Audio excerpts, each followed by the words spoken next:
ನಮಸ್ಕಾರ ಸ್ನೇಹಿತರೆ, ಎಲ್ಲರಿಗೂ ಕೂಡ ನಮ್ಮ ಒಂದು ಕಾರ್ಯಕ್ರಮಕ್ಕೆ ಸ್ವಾಗತ.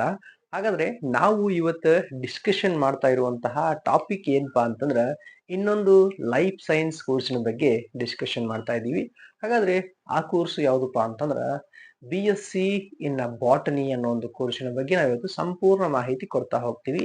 ಹಾಗಾದ್ರೆ ಇದ್ರೊಳಗಡೆ ನಾವ್ ಏನೆಲ್ಲ ಕವರ್ ಮಾಡ್ತಾ ಇದೀವಿ ಅಂತಂದ್ರ ಈ ಒಂದು ಕೋರ್ಸ್ ಅಂದ್ರೆ ಏನು, ಅದರ ಜೊತೆಗೆ ಈ ಒಂದು ಕೋರ್ಸಿನ ಎಲಿಜಿಬಿಲಿಟಿ ಏನು, ಈ ಒಂದು ಕೋರ್ಸಿನ ಡ್ಯೂರೇಷನ್ ಹಾಗೂ ಆ ಒಂದು ಕೋರ್ಸಿನ ಒಳಗಡೆ ಬರುವಂತಹ ಸಬ್ಜೆಕ್ಟ್ಗಳು ಅಥವಾ ಸಿಲೆಬಸ್ ಏನಿದೆ ಅದರ ಜೊತೆಗೇನೆ ಈ ಒಂದು ಕೋರ್ಸ್ನ ಮುಗಿಸಿದ ಮೇಲೆ ನಮಗೆ ಏನು ಜಾಬ್ ಅಪಾರ್ಚುನಿಟೀಸ್ಗಳು ಇರ್ತಾವು, ಅದಾದ್ಮೇಲೆ ಆ ಒಂದು ಜಾಬ್ ಅಪಾರ್ಚುನಿಟಿ ಸ್ಯಾಲರಿ ಸ್ಕೇಲ್ ಇರ್ತೈತಿ.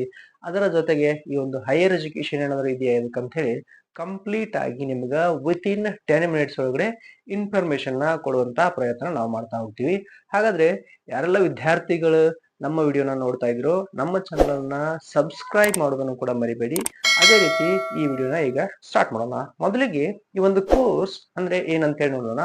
ಸೊ BSc ಬಾಟ್ನಿ ಅನ್ನೋ ಒಂದು ಕೋರ್ಸ್ ಕಂಪ್ಲೀಟ್ ಆಗಿ ಬ್ಲೆಂಡ್ ಆಗಿರೋದು ಎದರ ಮೇಲೆ ಅಂತಂದ್ರೆ ಈ ಒಂದು ಪ್ಲಾಂಟ್ ಲೈಫ್ ಸೈಕಲ್ ಮೇಲೆ ಬ್ಲೆಂಡ್ ಆಗಿರ್ತದೆ. ಅಂದ್ರೆ ಈ ಒಂದು ಸಸ್ಯಗಳು ಇರ್ತಾವಲ್ಲ ಅಥವಾ ಗಿಡಗಳು ಇರ್ತಾವಲ್ಲ ಅದರ ಲೈಫ್ ಸೈನ್ಸ್ ಮೇಲೆ ಅಥವಾ ಲೈಫ್ ಸೈಕಲ್ ಮೇಲೆ ಬ್ಲೆಂಡ್ ಆಗಿರ್ತದೆ. ಅಂದ್ರೆ ಎಕ್ಸಾಂಪಲ್ ಇದರ ಒಂದು ಫಿಸಿಯಾಲಜಿ ಆಗಿರ್ಬೋದು ಅಥವಾ ಎನಾಟಮಿ ಆಗಿರ್ಬೋದು ಅಥವಾ ಅದೊಂದು ಆ ಗ್ರೋತ್ ಆಗಿರ್ಬೋದು ಅದ್ರ ಮೇಲೆ ಕಂಪ್ಲೀಟ್ ಆಗಿ ಬ್ಲೆಂಡ್ ಆಗಿರುತ್ತೆ. ಅದನ್ನ ನಾವು ಇದ್ರೊಳಗಡೆ ಸ್ಟಡಿ ಮಾಡ್ತೀವಿ. ಓಕೆ, ಸೊ ಅದಾದ್ಮೇಲೆ ಮೊದಲಿಗೆ ಈ ಒಂದು ಕೋರ್ಸಿನ ಎಲಿಜಿಬಿಲಿಟಿ ಏನಿರಬೇಕು ಅಂತ ಕೇಳೋಣ. ಮೊದಲಿಗೆ ಅಂದ್ರೆ ಈ ಒಂದು ಕೋರ್ಸ್ ಮಾಡ್ಬೇಕಾದ್ರೆ ನಮ್ಗೆ ಏನ್ ಎಲಿಜಿಬಿಲಿಟಿ ಇರ್ಬೇಕ್ರಿ ಅಂತ ಕೇಳ್ಬೋದು ನೀವು.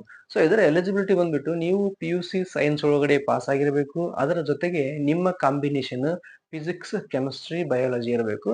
ಹಾಗಾದ್ರೆ ನೀವು ಯಾವ ಸ್ಟ್ರೀಮ್ ಒಳಗಡೆ ಮಾಡಬಹುದು ಅಂದ್ರೆ ಈ ಒಂದು PCMB ಅಥವಾ PCB ಅನ್ನೋ ಕಾಂಬಿನೇಷನ್ ತಗೊಂಡಿದ್ರೆ ಈ ಒಂದು ಕೋರ್ಸ್ ಅನ್ನ ಮಾಡಬಹುದು. ಅದಾದ್ಮೇಲೆ ಏನಪ್ಪಾ ಅಂತಂದ್ರ ಈ ಕೋರ್ಸ್ ಒಳಗಡೆ ನಾವು ಎಷ್ಟು ಪರ್ಸೆಂಟೇಜ್ ಅನ್ನ ಹೊಂದಿರ್ಬೇಕ್ರಿ ಈ ಕೋರ್ಸ್ಗೆ ಎಲಿಜಿಬಲ್ ಆಗ್ಬೇಕಂತ ಕೇಳ್ಬೋದು ನೀವು. ಸೊ ನಿಮ್ಮ ಪ್ರೀವಿಯಸ್ ಇಯರ್ ಪರ್ಸೆಂಟೇಜ್ ಅಪ್ರಾಕ್ಸಿಮೇಟ್ಲಿ 50 ಇಂದ 60% ಇರಬೇಕು. ಅಂದಾಗ ನೀವು ಎಲಿಜಿಬಲ್ ಆಗ್ತೀರಾ. ಅದಾದ್ಮೇಲೆ ಇದ್ರೊಳಗಡೆ ಏನಾದ್ರು ಎಂಟ್ರನ್ಸ್ ಎಕ್ಸಾಮ್ ಇದಾವೇನ್ರಿ ಅಂತ ಕೇಳ್ಬೋದು. ಸೊ ಎಂಟ್ರನ್ಸ್ ಎಕ್ಸಾಮ್ಗಿನ ನಿಮ್ಮ ಒಂದು ಮೆರಿಟ್ ಏನ್ PUC ಸೈನ್ಸ್ ಒಳಗಡೆ ತಗೊಂಡಿರ್ತಲ್ಲ ಅದರ ಮೇಲೆ ನಿಮ್ಮ ಒಂದು ಮೆರಿಟ್ ಮೇಲೆ ಡಿಪೆಂಡ್ ಆಗಿರುತ್ತೆ. ಅದರ ಹೊರತುಪಡಿಸಿ ಒಂದಿಷ್ಟು ಯೂನಿವರ್ಸಿಟಿ ಒಳಗಡೆ ಈ ಒಂದು CUET ಅನ್ನೋ ಒಂದು ಎಂಟ್ರನ್ಸ್ ಎಕ್ಸಾಮ್ ಅನ್ನು ಕೂಡ ಇರುತ್ತೆ. ಅಂದ್ರೆ ಕಾಮನ್ ಯೂನಿವರ್ಸಿಟಿ ಎಂಟ್ರನ್ಸ್ ಟೆಸ್ಟ್ ಅಂತ ಬರ್ತೈತಿ. ಅದನ್ನು ಕೂಡ ಒಂದಿಷ್ಟು ಯೂನಿವರ್ಸಿಟಿ ಒಳಗಡೆ ಇರ್ತಾವು. ಸೊ ಅದ್ಮೇಲೆ ನೆಕ್ಸ್ಟ್ ಏನಪ್ಪಾ ಅಂತಂದ್ರ ಈ ಒಂದು ಕೋರ್ಸ್ ನ ಮಾಡ್ತಾ ಇದೀವಿ, ಈ ಒಂದು ಕೋರ್ಸ್ ನಾವು ಎಷ್ಟು ವರ್ಷ ಕಲಿಬೇಕ್ರಿ ಅಂತ ಕೇಳ್ಬೋದು ನೀವು. ಸೊ ಇದರ ಡ್ಯೂರೇಷನ್ ಬಂದ್ಬಿಟ್ಟು ಅಪ್ರಾಕ್ಸಿಮೇಟ್ಲಿ 3 ಇಯರ್ ಇರ್ತೈತಿ. ಸೊ 3 ಇಯರ್ ನಿಮ್ಗ 6 ಸೆಮಿಸ್ಟರ್ ಆಗಿ ಸ್ಪ್ಲಿಟ್ ಮಾಡಿರ್ತಾರ. ಓಕೆ, ಸೊ ಅದಾದ್ಮೇಲೆ ನೆಕ್ಸ್ಟ್ ಏನಪ್ಪಾ ಅಂತಂದ್ರ ಈ ಒಂದು ಕೋರ್ಸಿನ ಒಳಗಡೆ ಬರುವಂತಹ ಸಬ್ಜೆಕ್ಟ್ಗಳು ಅಥವಾ ಸಿಲೆಬಸ್ ನ ನೀವು ಕೇಳ್ಬೋದು. ಸೊ ಇದ್ರೊಳಗಡೆ ಬರುವಂತಹ ಸಬ್ಜೆಕ್ಟ್ ಗಳಾಗಿರ್ಬೋದು, ಸಿಲೆಬಸ್ ಗಳಾಗಿರ್ಬೋದು ಏನೆಲ್ಲ ಇರ್ತಾವ ಅಂತಂದ್ರ ಇಲ್ಲಿ ಮೊದಲನೇ ಸಬ್ಜೆಕ್ಟ್ ಬಂದ್ಬಿಟ್ಟು ನಿಮ್ಗ ಸೈಕಾಲಜಿ ಅಂಡ್ ಮೈಕ್ರೋಬಯಾಲಜಿ ಅಂತ ಬರ್ತೈತಿ. ಆಮೇಲೆ ಇಲ್ಲಿ ಬಯೋಮಾಲಿಕ್ಯೂಲ್ಸ್ ಅಂತ ಬರ್ತೈತಿ. ಆಮೇಲೆ ಸೆಲ್ ಬಯಾಲಜಿ ಅಂತ ಬರ್ತೈತಿ. ಅದಾದ್ಮೇಲೆ ನಾವಿಲ್ಲಿ ಎನ್ವೈರ್ಮೆಂಟಲ್ ಸೈನ್ಸ್ ಅಂತ ಬರ್ತೈತಿ. ಅದಾದ್ಮೇಲೆ ನಾವಿಲ್ಲಿ ಎನಾಟಮಿ ಆಫ್ ಆಂಗಿಯೋಸ್ಪರ್ಮ್ ಅಂತ ಬರ್ತೈತಿ. ಅದಾದ್ಮೇಲೆ ಎಕನಾಮಿಕ್ಸ್ ಆಫ್ ಬಾಟ್ನಿ ಅಂತ ಬರ್ತೈತಿ. ಅದಾದ್ಮೇಲೆ ನಾವಿಲ್ಲಿ ಜೆನೆಟಿಕ್ಸ್, ಪ್ಲಾಂಟ್ ಎಂಕಾಲಜಿ, ಪ್ಲಾಂಟ್ ಸಿಸ್ಟಮಿಕ್ಸ್, ಆಮೇಲೆ ಫರ್ಟಿಲೈಸೇಷನ್, ಪ್ಲಾಂಟ್ ಫಿಸಿಯಾಲಜಿ ಆಗಿರ್ಬೋದು, ಪ್ಲಾಂಟ್ ಮೆಟಬಾಲಿಸಮ್ ಆಗಿರ್ಬೋದು, ಪ್ಲಾಂಟ್ ಬಯೋಟೆಕ್ನಾಲಜಿ ಆಗಿರ್ಬೋದು, ಆಮೇಲೆ ಮಾಲಿಕ್ಯುಲರ್ ಬಯಾಲಜಿ ಆಗಿರ್ಬೋದು. ಇನ್ನ ಕೊನೆಯ ಇಯರ್ ಒಳಗಡೆ ನಿಮ್ಗೆ ಪ್ರಾಜೆಕ್ಟ್ ಗಳು ಇರ್ತಾವ. ಅಂದ್ರೆ ನೀವು ಏನ್ ವರ್ಕ್ ಅದ್ರ ಮೇಲೆ ಕಾನ್ಸೆಪ್ಟ್ ಮೇಲೆ ಪ್ರಾಜೆಕ್ಟ್ ಮಾಡ್ತಿರಲ್ಲ ಅದರ ಇಂಡಸ್ಟ್ರಿಯಲ್ ಪ್ರಾಜೆಕ್ಟ್ ಗಳು ಇರ್ತಾವ ನಿಮ್ಗೆ. ಇದು ನಿಮ್ಗೆ ಸಬ್ಜೆಕ್ಟ್ ಗಳು ಅದ್ರ ಜೊತೆಗೆ ನಿಮ್ಗೆ ಇದ್ರೊಳಗಡೆ ಬರುವಂತ ಪ್ರಾಜೆಕ್ಟ್ ಗಳ ಬಗ್ಗೆ ಮಾಹಿತಿ ಆಯ್ತು. ಇನ್ನು ನೆಕ್ಸ್ಟ್ ಬರ್ತೇನಪ್ಪಾ ಅಂತಂದ್ರ ಈ ಒಂದು ಕೋರ್ಸ್ ನ ಮುಗಿಸಿದ ಮೇಲೆ ನಮಗೆ ಏನೆಲ್ಲ ಜಾಬ್ ಅಪಾರ್ಚುನಿಟಿಗಳು ಇರ್ತಾವ್ರಿ ಅಂತ ಕೇಳ್ಬೋದು ನೀವು. ಸೊ ಇದರಲ್ಲಿ ಜಾಬ್ ಅಪಾರ್ಚುನಿಟಿಗಳು ಡಿಪೆಂಡ್ ಆಗಿರೋದ್ರ ಮೇಲೆ ಅಂತಂದ್ರೆ ಪ್ಲಾಂಟ್ ಗಳ ಮೇಲೆ. ಓಕೆ, ಸೊ ಪ್ಲಾಂಟ್ ಆಗಿರ್ಬೋದು ಅಥವಾ ಈ ಒಂದು ಸೀಡ್ಸ್ ಗಳಾಗಿರ್ಬೋದು ಇದ್ರ ಮೇಲೆ ಕಂಪ್ಲೀಟ್ ಆಗಿ ಡಿಪೆಂಡ್ ಆಗಿರ್ತಾವೆ. ಸೊ ಅದಾದ್ಮೇಲೆ ನೀವು ಏನೆಲ್ಲ ಕೆಲಸ ಮಾಡಿದಿರಿ ಅಂತಂದ್ರೆ ಇದ್ರೊಳಗಡೆ ಸೊ ಇಲ್ಲಿ ನಿಮಗೆ ಮೊದಲನೇ ಕೆಲಸ ಬಂದ್ಬಿಟ್ಟು ಏನಪ್ಪಾ ಅಂತಂದ್ರ ಬೊಟಾನಿಕಲ್ ಅಸಿಸ್ಟೆಂಟ್ ಅಥವಾ ಬೊಟಾನಿಕಲ್ ಸೈಂಟಿಸ್ಟ್ ಆಗಿನೂ ಕೂಡ ನೀವು ಕೆಲಸ ಮಾಡಬಹುದು. ಅದಾದ್ಮೇಲೆ ನಾವಿಲ್ಲಿ ಫಾರೆಸ್ಟ್ ರೇಂಜ್ ಆಫೀಸರ್ ಆಗಿ ಕೆಲಸ ಮಾಡಬಹುದು. ಅದಾದ್ಮೇಲೆ ನಾವಿಲ್ಲಿ ಪ್ಲಾಂಟ್ ಪೆಥಾಲಜಿಸ್ಟ್ ಅಥವಾ ಆ ಒಂದು ಸೈಂಟಿಸ್ಟ್ ಆಗಿನೂ ಕೂಡ ಕೆಲಸ ಮಾಡಬಹುದು. ಅದಾದ್ಮೇಲೆ ನಾವಿಲ್ಲಿ ಪ್ಲಾಂಟ್ ಟಿಶ್ಯೂ ಕಲ್ಚರ್ ಟೆಕ್ನಿಷಿಯನ್ ಆಗಿ ಕೆಲಸ ಮಾಡಬಹುದು. ಅದಾದ್ಮೇಲೆ ನಾವಿಲ್ಲಿ ಕ್ವಾಲಿಟಿ ಕಂಟ್ರೋಲ್ ಅಸಿಸ್ಟೆಂಟ್ ಆಗಿ ಕೆಲಸ ಮಾಡಬಹುದು. ಅದಾದ್ಮೇಲೆ ನಾವಿಲ್ಲಿ ನರ್ಸರಿ ಅಥವಾ ಗ್ರೀನ್ ಹೌಸ್ ಮ್ಯಾನೇಜರ್ ಆಗಿ ಕೆಲಸ ಮಾಡಬಹುದು. ಫಾರ್ಮಿಂಗ್ ಕನ್ಸಲ್ಟೆಂಟ್ ಅಥವಾ ಅಗ್ರೋನಮಿಸ್ಟ್ ಆಗಿ ಕೆಲಸ ಮಾಡಬಹುದು. ಹೈಸ್ಕೂಲ್ ಅಥವಾ ಕಾಲೇಜಸ್ ಬಯಾಲಜಿ ಟೀಚರ್ ಆಗಿ ಕೆಲಸ ಮಾಡಬಹುದು. ಆಮೇಲೆ ಅಸಿಸ್ಟೆಂಟ್ ಪ್ರೊಫೆಸರ್ ಆಗಿ ಕೆಲಸ ಮಾಡಬಹುದು. ಎಂಕಾಲಜಿಸ್ಟ್ ಅಥವಾ ಸಬ್ಜೆಕ್ಟ್ ಎಕ್ಸ್ಪರ್ಟ್ ಆಗಿನೂ ಕೂಡ ನಾವು ಕೆಲಸ ಮಾಡಬಹುದು. ಈ ತರ ನಮಗೆ ಜಾಬ್ ಅಪಾರ್ಚುನಿಟಿಗಳು ಬಹಳಷ್ಟು ಇರ್ತವೆ ಇದ್ರೊಳಗಡೆ.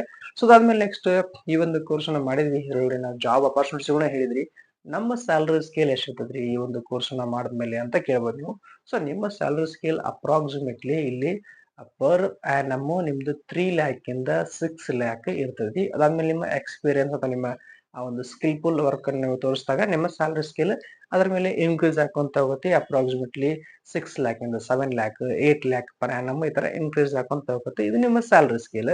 ಸೊ ಅದಾದ್ಮೇಲೆ ನೆಕ್ಸ್ಟ್ ಏನಪ್ಪಾ ಅಂತಂದ್ರ ಈ ಒಂದು ಕೋರ್ಸ್ ನ ಮಾಡಿದೀವಿ, ನಮ್ಗೆ ಇದ್ರ ಮೇಲೆ ಇನ್ನೂ ಒಂದಿಷ್ಟು ಕಲಿಬೇಕು ಅಥವಾ ಇನ್ನೂ ಒಂದಿಷ್ಟು ಹೈಯರ್ ಎಜುಕೇಶನ್ ತಗೋಬೇಕು ನಾವು ಅನ್ಕೊಂಡಿದೀವಿ ಅಂದಾಗ ನಿಮ್ಮ ಹೈಯರ್ ಎಜುಕೇಶನ್ ಏನಿರುತ್ತೆ ಇದ್ರೊಳಗಡೆ ಸೊ ನೀವು ಇಲ್ಲಿ ಹೈಯರ್ ಎಜುಕೇಶನ್ ನ ಮಾಡ್ಬೋದು. ಏನಪ್ಪಾ ಅಂತಂದ್ರೆ ಅದು MSc ಇನ್ ಬಾಟ್ನಿ ಅಂತ ಮಾಡ್ಬೋದು, ಆಮೇಲೆ MSc ಇನ್ ಬಯೋಟೆಕ್ನಾಲಜಿ ಅಂತ ಕೂಡ ಮಾಡ್ಬೋದು. ಅದಾದ್ಮೇಲೆ ನಾವಿಲ್ಲಿ MSc ಇನ್ ಬಾಟ್ನಿ ಅಂತ ಮಾಡ್ಬೋದು, ಆಮೇಲೆ MSc ಇನ್ ಪ್ಲಾಂಟ್ ಬಯೋಟೆಕ್ನಾಲಜಿ ಅಂತ ಮಾಡ್ಬೋದು, ಆಮೇಲೆ ನಾವಿಲ್ಲಿ MSc ಇನ್ ಅಗ್ರೋನಮಿ ಅಂತ ಮಾಡ್ಬೋದು, ಆಮೇಲೆ ಅಗ್ರಿಕಲ್ಚರ್ ಬಾಟ್ನಿ ಅಂತ ಮಾಡ್ಬೋದು, ಅದನ್ನು ಕೂಡ ಮಾಡ್ಬೋದು. ಆಮೇಲೆ ಇಲ್ಲಿ MSc ಇನ್ ಎನ್ವೈರನ್ಮೆಂಟಲ್ ಸೈನ್ಸ್ ಅಂತ ಮಾಡ್ಬೋದು.